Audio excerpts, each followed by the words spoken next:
What is up, everybody? BobbyFi back with my man Eric Sheets-Haber. We are going to be talking a little MLB tonight, and I just wanted to apologize if you were on the live stream yesterday. I was a little bit frustrated because I couldn't get my DraftKings working for hours and was definitely a little distracted. All was okay. I ended up doing well too, and but was a little frustrated in chat, so sorry about that. And Sheets, yeah, we want to jump into tonight. But you had some things you wanted to talk about? Yeah. So first of all, no, I was if we were going to do like a live thing about us tilting and stuff like that, I think that's pretty cool. I mean, that's something to do differently. If I was like prepared for that, I was actually just more prepared for the the presentation of the information. You know what I mean? Like I could go with whatever, but then again, I guess we don't know when that's going to occur, I suppose. Yeah, it was just bizarre because of the thing not working, but I was just too tilted and it was my bad. So sorry about that. So no, that's all right. We'll jump into tonight's stuff. But is there anything you want to jump into before? Yeah, so there was one thing I wanted to mention. I don't think we're going to do an NBA early look today, just because it's just ridiculous. I mean, when I say that, I mean there's so much stuff that's going to happen. Yeah. Like if I showed you like what my value guys look like now, like literally you would have heard of none of them. And that doesn't even, that presumes that Milwaukee is going to actually play players, which who knows if that's going to happen. Right. But I'll tell you what I did do, by the way. I backed up a comment that I made in the last couple of days with a bet I made today. I bet, and I have some upside on this because I bet the Rockets plus 10 in the first half today against Milwaukee. I talked about this in one of the previous podcasts where you have a team that's totally decimated against like a really good team. They'll they'll come out really as good as best they can for like that first half, and the other team might just kind of like screw around. And this is what I just noticed. So I saw plus 10. I'm like, you know what? I'm going to take that because you know what? I also have upside in the form of Milwaukee might end up resting everybody anyway. Okay. Right. So I figured it was worth a shot. So I did put in how did I say 1 unit right on the on Milwaukee on Houston plus 10 against Milwaukee today. Nice. I like it. In the first half. I like the thinking. All right, so let's jump into the MLB. Let's get it over here. I should have your screen available to share. And yeah, I have another issue. We're gonna talk about this a bit when we get into baseball because it relates to your it wasn't even a rant, but you're commenting to me about pitcher projections. Yeah. And there's one I want to identify in particular, and I think I understand why these things are what they are, and why in some cases you could just totally ignore them. So let's get into it. Yeah, I want to mention one thing again today because I'm not saying that the weather dictates everything. Obviously, there's tons of runs scored in the Red Sox game yesterday. Although you notice, I don't think the Red Sox hit a home run, even though they scored 1 million runs. I just want to. There's a lot of places that should have extreme suppression of power, at least as of early in the day. And today? In games that are fairly important. Yeah. So let's. Basically, it's almost every game is suppressing power, except for Oakland and except for Kansas City. But some of them are only like maybe 5 to 10%. Some of them are like 25, 35%, which is where you really want to try and stay away. In those spots on large slates anyway, but unfortunately, on tonight's slate, that's everywhere. So let's jump right into it with the first game, which has got weather issues also in terms of actually whether the game will play. It may be a late start. It looks like the weather's pretty bad until about 8 Eastern, maybe 9 Eastern. So just keep that in mind because this is obviously a game that people are going to have some attraction to. What are your sort of thoughts? So I'm not playing either pitcher, even if the weather was fine. Rodriguez would definitely, I guess he'd make a long list, but there's just other guys. I would be very interested in stacking Boston. I'm starting to believe more and more in this lineup, especially when Verdugo's in there. I'm curious what they do. I guess they'll have Cordero really cheap today because we got Kiki injured yesterday. It was unfortunate because he was on a lot of my top 10 lineups yesterday in baseball, but he was out in the first inning. So I'm interested in the Red Sox against Harvey. I know he's been better. Boston literally always kills the ball in Baltimore and at home. And I don't buy the bullpen behind him. And I'm not thinking that Harvey's going to last more than if he goes well 5 innings in this game. I know that he's been good against some good teams and all this stuff. I just don't see it lasting forever. The problem is this is one of those significant weather suppressing games. So I'm sort of taking it away from being my major stack. And it's also going to be popular. So maybe that's not the worst thing in the world anyway.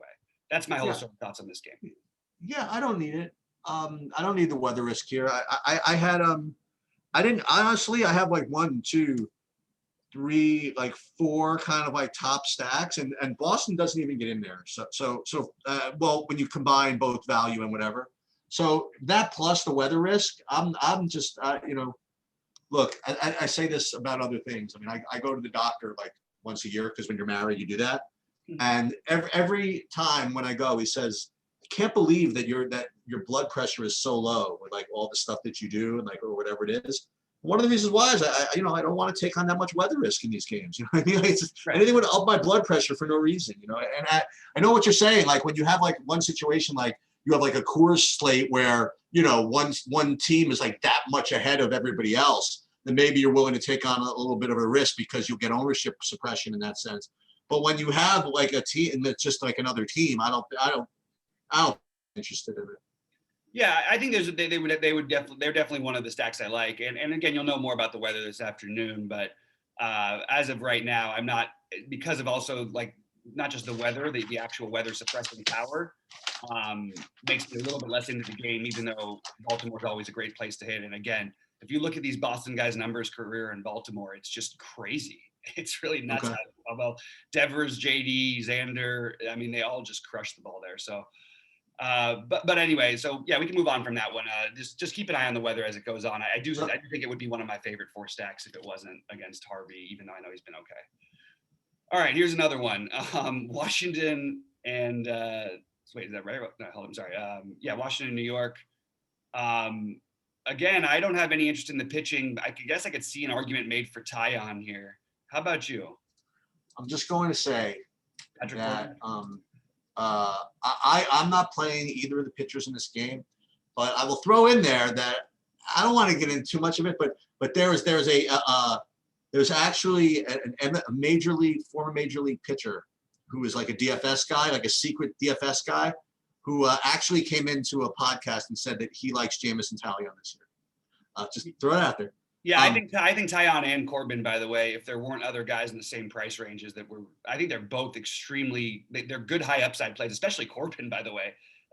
There's a path where he gets blown up here, and there's a path where he strikes out 11 guys in 6 innings, which he sometimes does. Yeah, I think there's a path where he gets blown up for sure.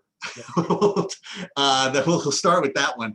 I don't like either. I didn't get to either of the pitchers here. I did get to this hitting side for sure. I mean, I got Yankees, one of my top 3 stacks on DraftKings. Secondary stack, well, one of the top 3 actually on FanDuel also. And from a value perspective, like significantly down the list, but down there anyway, is I do have some Washington as a value piece. I have 2 value stacks, and Washington is one of them. But the Yankees are, I mean, I presume a lot of people are going to play them. But like you said, I mean, Corbin is not, he's no, I mean, he might be a gas can, but he's been around the block. I mean, the guy can throw games. So it's not like the Yankees are like a lock or anything like that, but I have this vision of these righties coming up there and just having some stuff to hit or getting a wild Corbin where they march around the lineup a little bit. You know what I mean? I think it's a good spot for the Yankees. Yeah, so I'm just going to say the wind's blowing in almost 10 miles an hour from right field. Again, you're probably going to be playing righties if you're playing the Yankees anyway, so it's not going to matter quite as much, but it does look like some home run suppressing power here, but I do still like the Yankees. I don't think it matters with Giancarlo Stanton. If you try to suppress all the power in the world and you put a lefty out there on the mound, it still feels like a pretty good situation. Stanton and Judge are, newsflash, my favorites. I just want to say though that like it is a tough matchup, but if you look past Stanton and Judge here at their prices, and it's not like anybody stands out as being an exceptional play against Corbin. Maybe you could argue Aaron Hicks he's actually been hitting the ball pretty well, even though he's not really showing any power lately. I don't see anybody else at great, like LeMahieu's really expensive. Torres is expensive with a good position. Sanchez is really expensive.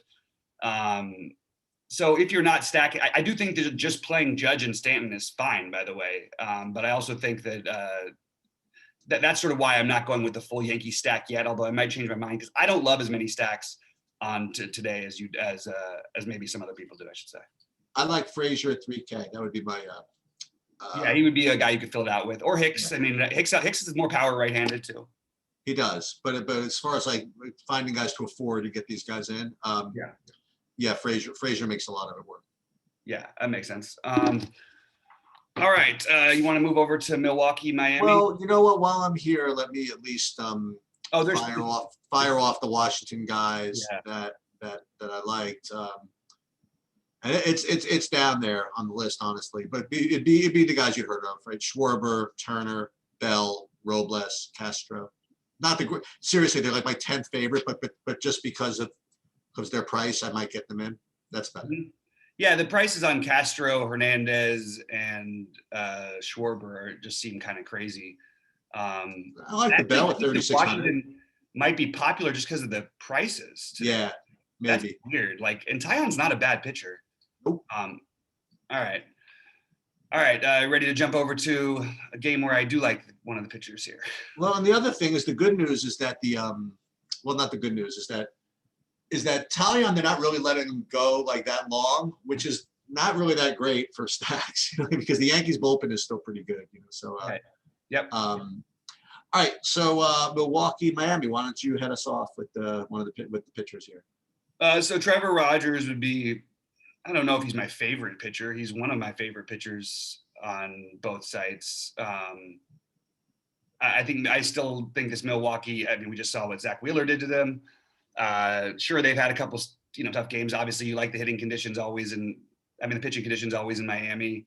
Rogers has been really good. The K rate is really strong, and he's had pretty good leash as well. Hasn't really given up a ton of hard contact, ton of power at all. Hasn't been wild. Let me rephrase that. Only worry is that he gets wild. But even then, he tends to calm it down. I think he's got a pretty safe floor and a very high ceiling. So he's one of my favorite pitchers. Any hitting from either? You like anything Suter? You like any of the hitting before I go after this game? None for me. Too big a slate. Okay. I agree with you. I think that is it Trevor Rogers? Yeah. Is that it? Yeah. So for me, Trevor Rogers is one of the not my top, but he's certainly one of my top 4. One of my top 5, and he probably right now he's like rated like second for me. I mean, he's certainly in the mix. Let's put it that way. And that doesn't even take into account the fact of all the strikeout upside. That makes it probably a better play. Then again, the other guys I have can strike out guys too. So we'll talk about that. But good park, good everything. That's why it projects well. It's good. In Milwaukee, there's been strangely, like you said. I mean, if you do DFS, you end up like losing track of like who's like good, like what teams are doing well. And like Milwaukee, like I was about to say, yeah, they're terrible. They can't hit it. Meanwhile, you're telling me they just never lose somehow. It's kind of weird. No, I know. I don't get it. They still can't. Even in that, they haven't been hitting. It's crazy. Winning games. I like Rogers a lot, and I would have, and as you know, I mean, if I had any inkling that that Suter was going to let go, I would totally play him at 4K against Miami. I mean, 100%. But from what I heard was that it says they're trying to they plan to treat it as a bullpen day. Okay, so that's he has. I think he pitched. I think his max has been 3 innings this year. Yeah, well, I'm not doing that. Yeah, and I don't have any interest in any of the hitting from this game. The only guy who would stand out as value is Tyrone Taylor if he's like batting third, which he might bat third or fourth. If you're not playing Rogers, he's 2K. But again, there's a lot of good outfield value. But he is a guy who I think has talent. All right, you ready for the next one? Yeah. So Xander finished he hit his 18th tee shot in the rough, but he managed a really nice shot out of there and he made par. So he's +1. He's in at +1. We just desperately need that to hold somehow. Are we really gonna have back-to-back weeks though, where Patrick Rogers and Sam Burns and Patrick Rogers win and I don't? I mean, I just cannot believe I didn't play Patrick. No, Rogers. that is brutal. I That's know it's terrible. bad, but it's one of these days we'll have a stock market talk. Like there are people out there that do this, that they'll buy a stock, they'll hold it for a certain period of time, and then they'll sell it, and then they'll spend more time tracking it after they got rid of it than when they owned it. Well, of course, when it screws up, when you get rid of it, that's what happens. Well, no, there's a theme in the stock market for that people that can think this way is when you sell a stock, you're supposed to wish the same good fortune to the person you sell it to as you had when you owned it. That would be a great for a stock market, but in this case, only 0.5% of people owned him, so I'm not really getting. Very good, excellent, very good. All right, we can jump over to the next one. This is your pivot off of. I'm actually kind of surprised at the projections, and I don't think people are playing him that much. Is that right? Like Zach Gallen is a terrific pivot off or play with Trevor Rogers to me. And Patrick Rogers, very good. Patrick Rogers, I can't believe it. Now it's really stuck in there. All right, but I think Zach Gallen's a terrific. I'm not going to get to Peterson, even though I don't think he's a bad play. I just think there's a lot of reasonable options. Zach Gallen will be my pivot off of Rogers. Let me ask you a question. Like, what about David Peterson? Yeah, I think he's fine. I really do. I just think that you've got Gallen, you've got higher upside for sure. I don't know what else to say. I guess. I mean, I'm not there. I'm honestly don't know if I'm going to get to either. But Gallen is literally the next guy. Like he's like literally the next pitcher that I'm going to use. For example, I regard him as similar to like Erod if I knew the Boston game was going to go. Mm-hmm. I think Erod would be a good pivot also if I knew that weather was going to be good. And also we'll get to like Mania later. Like they're guys in that range that could put up games. But I agree with you. I think Gallen's definitely the best, the most talented of all those guys that I just kind of rattled off. And probably my next lineup is going to have him in it. I didn't get to any of the hitting in this game. Do you like any of the hitting or not? No, I don't mind if somebody like on a regular slate, like that wasn't huge or something, like a smaller slate, you'd be trying to pick some pieces off maybe to try and get a home run off a Gallen, but I just don't think I'm going to do it. Like Conforto is fine, and that's pretty much. I don't know. I guess that would probably be it for me on DK. This rain thing I have over here, Cincinnati, Cleveland, is that a weather concern game or no? Yeah, it's got some concern, but I think that as of right now they expect it to play and everything. What I would say about it is, and this really matters in places like Cincinnati because it's obviously this one's in Cleveland. But like this game, if it was in Cincinnati under normal hitting conditions, I would have targeted the hell out of. And right now, it looks like it's a massive suppression to home runs here. Okay. So that's what I'm a little bit afraid of. Again, that could change. We saw it change a little bit yesterday, but that's why I'm sort of not as into this game from a hitting standpoint as I would be. Kind of unfortunate. I mean, there's been all these good matchups lately, and we haven't really got to see, not that I don't think Cleveland has a great offense or anything, but you really couldn't use them lately because of some of the, you couldn't use them as comfortably because of some of the weather. And this is sort of one of those another day like that for me. I'm not very interested in the bats in this game, and it is largely due to weather. Otherwise, I would have the normal guys stand out: Jose Ramirez, Franmil Reyes. I do like the lefty-righty split for them. Jordan Luplow, we could always play a little bit of that guy, and Harold Ramirez would be my guys for Cleveland. Yeah, I agree with that. I think Cleveland is like a third tier team for me today. Which let me see if I like anybody differently than you. No, I like the same guys you mentioned. I have the Yu Chang in my value list here, sort of. I don't know. I'm with you. Neither pitcher for me, and just a little Cleveland. Yeah. If there was one Cincinnati guy I would play, it would be. I think that Moustakas is too cheap on DraftKings, so 3,600 I would consider him. All right, and now we're in Detroit. Yep. Another game that's supposed to, it's cold. It's supposed to suppress power. The Twins would be the main team for me today. I'm a little worried about this weather. And I don't think we're going to get Byron Buxton in the lineup. So you're going to see a weaker lineup that's cheaper, but it is a weaker lineup without Buxton. So Kyle Garlick will stand out again. He should bat in the middle of the order, 2,600. Miguel Sano might stand out to most people. Just remember that there's a reason that the Twins bat him higher in the lineup when they're facing righties than they do lefties. However, I don't know how long Skubal will hang around. Skubal will hang around in this one. Donaldson, Garver, Cruz are the best three plays in terms of who I expect to have the best chance to hit home runs, and Garlick just behind them. But again, some suppression, not as bad as Boston, but a pretty heavy negative to power here. But I do still like the Minnesota stack, and I will definitely have some of it. And I know you're going to come on here and talk about the Detroit stack. No, finally skipping it. No. One of the reasons, by the way, that I like those Detroit stacks the last couple of times is because there was going to be a chalk pitcher going against them. Yeah, you nailed it, by the way. Actually, you know what's funny though? Eovaldi didn't end up chalky, but Detroit ended up. Play. Yeah. So no, I don't like Detroit today, but I do like Minnesota, specifically on FanDuel. Actually, they're my top stack on FanDuel. So if that game plays, obviously we keep an eye on that. And I do like them on DraftKings as well, but behind the Yankees and two other teams. But I certainly like them.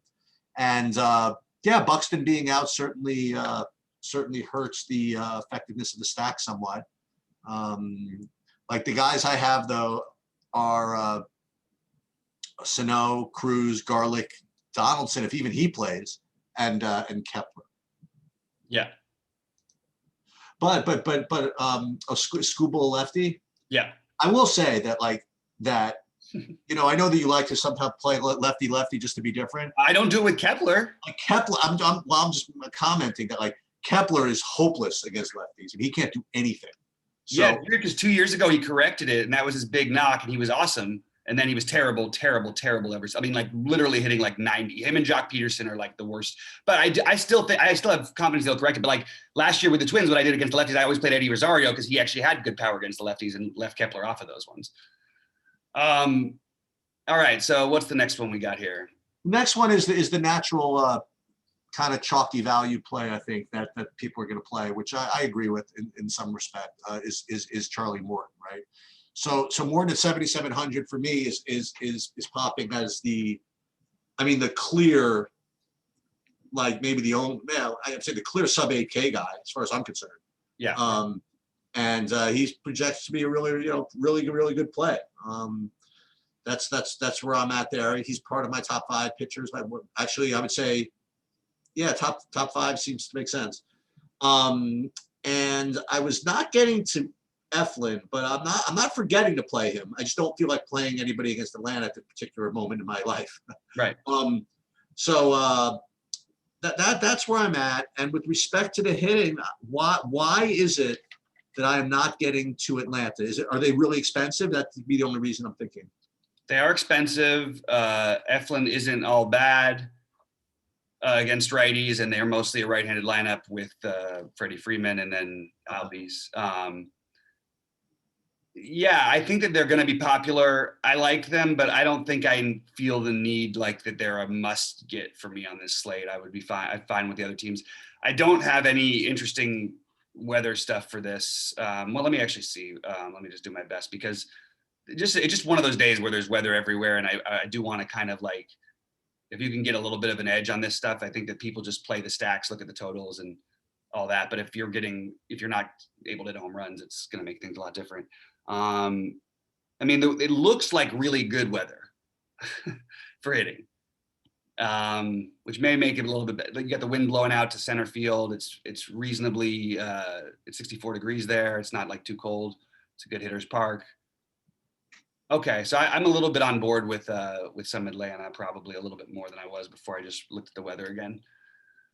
The usual suspects, and then you can use Pache as a cheapo. And even Austin Riley's really cheap. Now, these guys are going to be popular. That's one thing I'll say on both sides. I think they're going to be popular. Okay.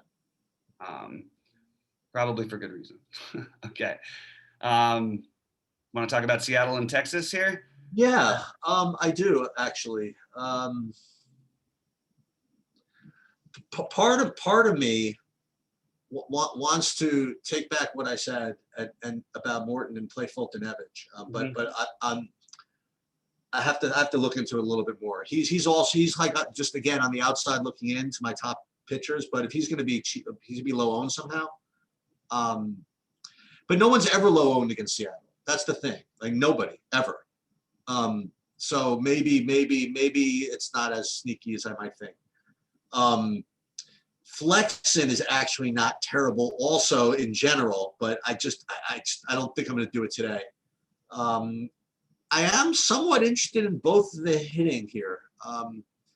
I mentioned already Seattle. I don't know if I mentioned Seattle, but I like Texas and Seattle as kind of like secondary hitting stacks, like behind the big ones. I do like both of those. Both teams as far as hitting goes today. Is that real? In his last outing, Chris Flexen actually had exactly 0 fantasy points in 4 innings. That's like almost impossible. I don't even know if is that right? Maybe that's a mistake. No, I think it probably adds. Well, it's 0 Ks. 0 Ks, a home run. Yeah, it does kind of I add bet up. you it adds. I bet it just adds. That's wild. All right, so I actually do kind of like Fulton-Evans here, but I don't know if you need to do it. Like, what is the real difference between playing him and Charlie Morton, who I feel a little bit better about, I guess, you know? And then I'm just interested in the bats in like so I think Seager as a one-off is a good play. I think that Gallo, Garcia, Calhoun, Lowe, they're all good plays. I just don't think I'm going to be fully stacking this game. Just to recite who the guys are that I like. You mentioned the Texas guys: Gallo, Dahl, Calhoun, Nate Lowe, Garcia, and then the Seattle guys: Kyle Lewis, Mitch Haniger, Kyle Seager, Ty France, and Evan Way. Makes sense. All right, you ready to talk about Toronto and Houston? Yeah, it's funny. I honestly didn't even know who was pitching when I came up with my stacks and stuff like that. What I do is I look at the pitchers. I'm like, okay, who fits the pitchers? Then I look at the stacks, a totally different part of the spreadsheet. I'm like, okay, and like my two top stacks are Houston and Toronto, right? They're both from this game, and I thought they were probably just against like some terrible pitchers, but it's not like they're against some terrible pitchers. They're just both have really good hitters, I guess. So that's where I am. I have Houston and Toronto along with the Yankees as my top 3, and I guess root for good atmosphere, whatever they got going on in Houston nowadays, whatever it is. Hope for this thing to just kind of fall apart. But Stripling and Curry, these are not awful pitchers. Neither is Patrick Corbin. Neither is Patrick Corbin. That is correct. That's my biggest issue with the slate today, Sheets. That's what I keep bringing into also. Everybody that we're supposed to stack and kind of like and sort of making arguments for, they're all against good pitchers. Except for Boston. Except for Boston, who just has a really terrible hitting environment. And even, by the way, that, right now, there's a lot of people, I guarantee you there's a lot of people on morning shows talking about how Matt Harvey's turned a corner and all this stuff. Harvey's like sneaky low ball guy, right? Yeah, exactly. So if I had to lean, I think I would, like, in general, I can't get enough of watching, like, these guys, especially like Bichette and Vlad Guerrero. I forgot to ask you. So in all your tilt, you were complaining that you were not going to be able to get Danny Jansen in. Did you get that done? Yeah, I got Danny Jansen in. Oh, nice. Okay, all right. Because I saw you hit the home run there. Yeah. He hit the home run. Yeah, so that was good. Anyway, but the Toronto guys, they just swing so hard, and it's like, and they're running all the time. Like, it's basically hard for me to not ever make a good argument for them. Now, if there was a bad one, it's against a good pitcher with a good bullpen behind him. Yeah. And that's what they've got in Houston. But I mean, I almost like, I had that desire that I had with the Yankees or the Brewers a few years ago when they were running all the time, or even the Royals. If I was ever thinking about a day where they looked like they had like a 4.5 run total or 5 run total, I would just, like, if I was building, I would just auto click at least one in every lineup because of that, like, the stolen base with power upside factor is just so rare these days that when you have a full team full of guys who are doing it, I mean, what did they steal? I think they stole 4 or 5 bases at least, between Teoscar and Bichette, and I think somebody else stole one too, but I can't remember. Biggio can steal too. He hasn't been hitting as much. Oh, he had 3 hits yesterday, but nobody played him except for yeah, I mean, I can get behind both of these. I don't love picking on these pitchers, but I guess for favorite plays, Bichette and Guerrero are always going to be my favorites, but they're expensive. I would lean probably Teoscar, followed by Grichuk and Biggio. After that, then Jansen again is completely a solid play at catcher, even if you want to use him as a one-off, like at 2,100. He's got power. You could include Jonathan Davis in your things. You might get a stolen base out of him too. I just think that we just got to remember with Toronto, they are the highest like upside lineup as long as they keep running like this, because with the power combination, because they've got both. Right. Did you comment at all on Arcudi's the steal stuff with him, or I actually haven't done the research on that yet. So I haven't really looked into it enough, and it would be hard probably to measure because he's always pitched for Houston, and he's mostly been a guy until this year who's never pitched more than 5 innings in a game. So, and in Houston with a good they've always had good catchers, and in the American League people don't run nearly as much except for this Toronto team. So it might be kind of hard to track an accurate representation of where it would be. But I'm into this. I can get behind it. And you look at even like the K prop today is only 4.5 for Urquidy. And against a team that, like, against guys like Toronto, like as long as they're not striking out, they're basically crushing the ball. So if you really think if people really project him to have a 4.5 strikeout total, somebody's probably connecting here. So I mentioned the guys I like, but on the Houston side, it's the thing is Stripling I don't think is a bad pitcher either. Houston will be unowned, I think, and I think you'll get some ownership on Toronto. I think Bregman is my favorite, and Alvarez is my second favorite. And if you want to stack it, that's fine. Toronto's bullpen I don't entirely trust, although I just would reiterate that Stripling has been a good pitcher for years. Okay. So I would like to play dummy here. Okay. I want to, these are Carlos Rodon's 3 starts this season. Okay. We got 95 pitches. We have 114 pitch no hitter, 47 Ks, 47 fantasy points. Then you have 8 strikeouts, 25 fantasy points, 110 pitches. And I would like to read you across the board the median fantasy point projection for this gentleman across the industry. 13, 16, 16, 19.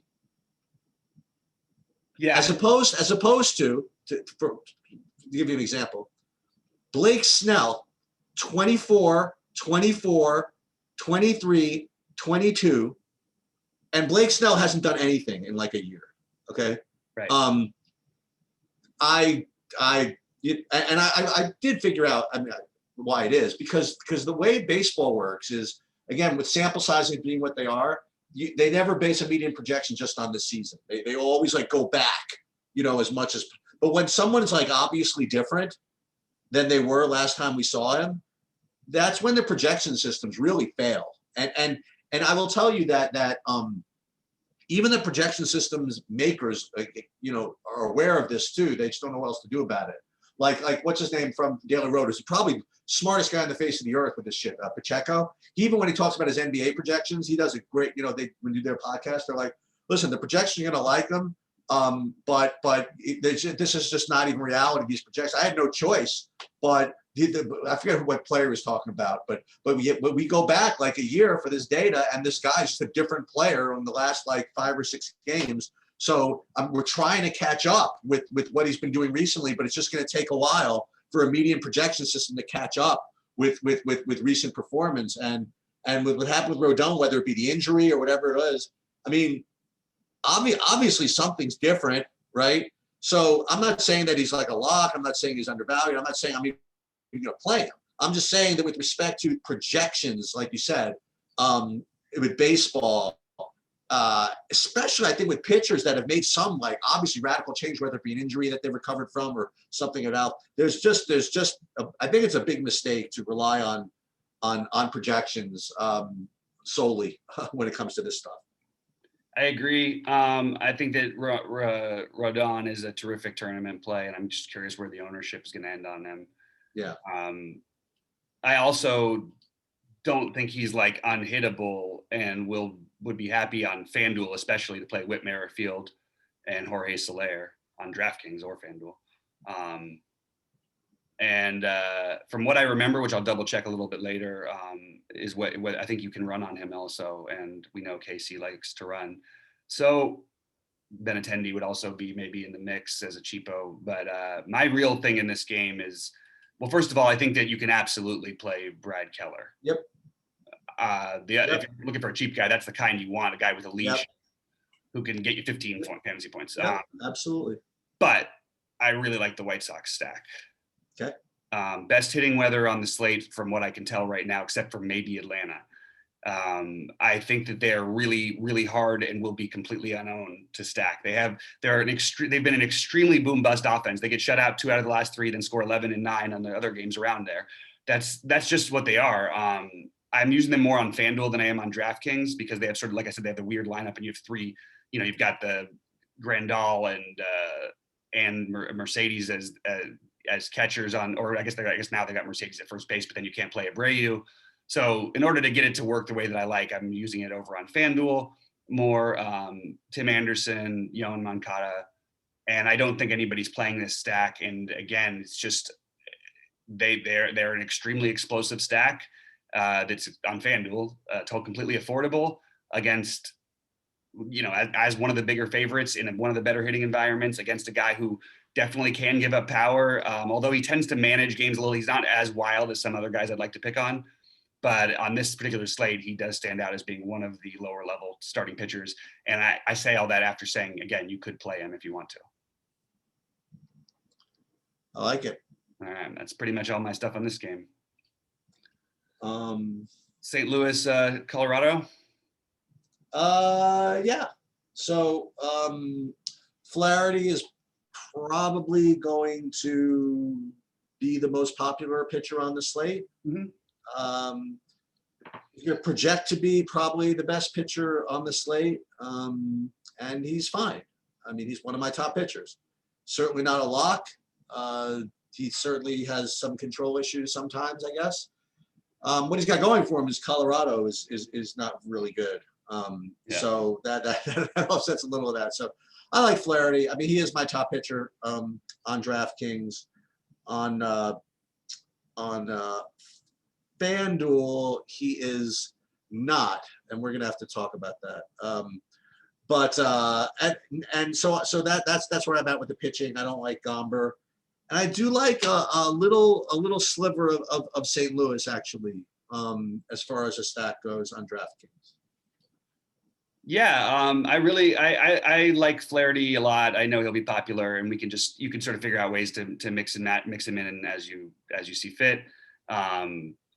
But I think that he's like completely he seems like an obviously good play, but there are, again, he's not much cheaper than Rodon, who's not that he has a higher ceiling than Rodon, but Rodon's basically gotten there 3 times more than he has. Morton, you could say instead. Rogers, obviously we mentioned. It's not like, I don't feel like he's like a must play or anything, but I do feel like he's a really strong play against what has been the worst offense in baseball.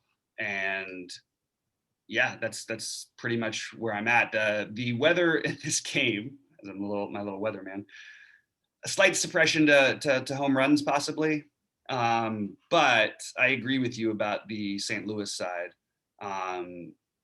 Particularly Goldschmidt, Arenado. I guess particularly Goldie and Arenado. Those are my favorites. DeYoung, Edman, Carlson. These guys are all good plays. Tyler O'Neill, power down at the bottom. Probably. I actually think this is a good stack. I'm on board with this. Want to move on to Dodgers Angels? I do just want to say that Gomber, the one thing about him is he's actually been like sneaky kind of good. like, or good enough, you know what I mean? And he pitches most of his games in Colorado. Actually, only pitched twice in Colorado this year, but was really good against like Houston there. It had a blow up against San Francisco in that one weird game, but other than that, has been really consistent. But he just doesn't strike out enough guys for you. I'm not talking about playing. I'm just sort of trying to talk myself more into the St. Louis stack, but really focusing more on Goldschmidt and Arenado and maybe Tyler O'Neill as maybe like a 3-man like that, or even including one other guy making it a 4-man, something like that. I liked also those guys that everybody hates. I like the Harrison Bader, Tyler O'Neill to make the stats work, maybe. Mm-hmm. Yeah, that makes a lot of sense. What's Edmonds' price? Edmund, yeah, he's kind of expensive. I mean, medium. Well, no one's gonna play the freeway series down. Oh my god, and I have to go on a road trip. This is in Anaheim too. That's where I'm going. I'm taking a weekend trip with a friend of mine, and we're going, unfortunately, down to Newport, which is pretty close to Anaheim, and that means we're leaving at a time where we're going to probably hit the exact traffic that's going to this game. So so they're full capacity there now? No, I'm just kidding. I mean, it won't really be that many people. There's already going to be crazy traffic on the Friday night anyway in LA, but it's there will be some people going to the game. It won't be full capacity at all. Okay. But yeah, so like I'm not as into the Dodgers as maybe I should be. They're really expensive and hard to get in. They've really done a good job of making them pretty tough. I love playing the Dodgers in American League ballparks. I guess if you're playing them, it's a lot easier to do on FanDuel. The prices make it tricky on DraftKings, but I don't think anybody's going to play them. Yeah, the Dodgers is a rare case for me. The way I'm looking at my stacks now is they are the top raw points thing, like if there's no salary cap, and yet they do not get into like my top 8 or 9 stacks I could actually play. Right. Whereas you mentioned, you can squeeze them in on FanDuel, like most things. But DraftKings is very difficult. Yeah. Yeah, and I'm not gonna get. I do like them. I mean, okay. So in order of favorites, I guess, real quick. Seager, Muncy,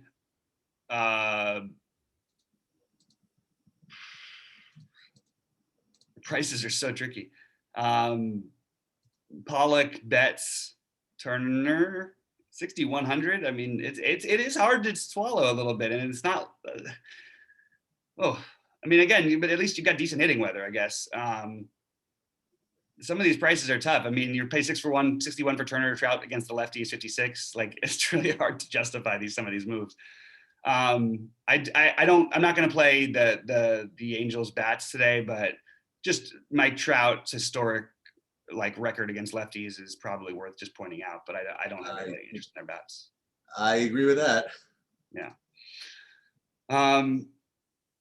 So I could see anything happening in this situation.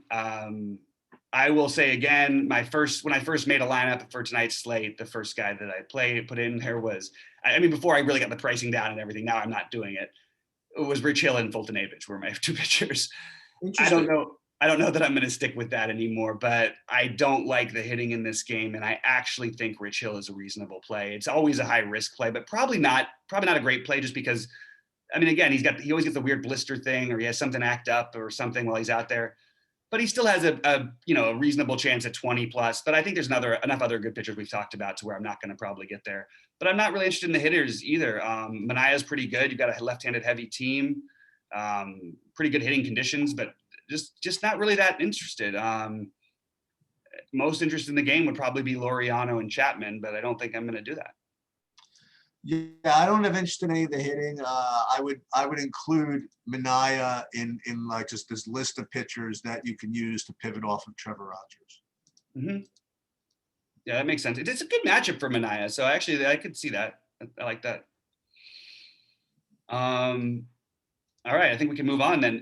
Maybe Sean Murphy would be the one other bat you could consider as a solo play. He's batting the middle of the order catching.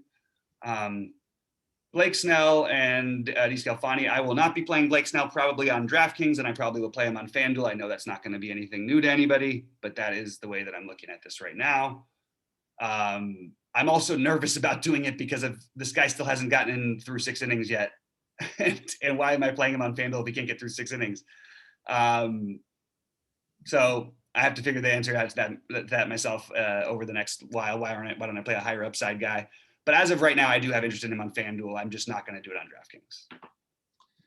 Yeah, I mean, this is one of those. This is the United States of America, because like I'm looking at my board here and I see Matt Flaherty is like my top, and then I have Rogers and Snell second. This is like DraftKings, but I just don't have to play Snell. You know what I mean? I just don't have to do it. I could play Flaherty and Rogers and be just very, very content, you know, and if I needed just for diversification, I could play Morton. And is he a lock? No, you know, I just don't, until Snell like flashes some kind of ceiling as far as either innings or pitches or something, I just don't feel like paying 10,000 for him. You know, when there are legit options here, you know, you're going to tell me for sure that even Blake Snell outscores, I don't know, Sean Manaea, you know, Right. Not all the time. Right.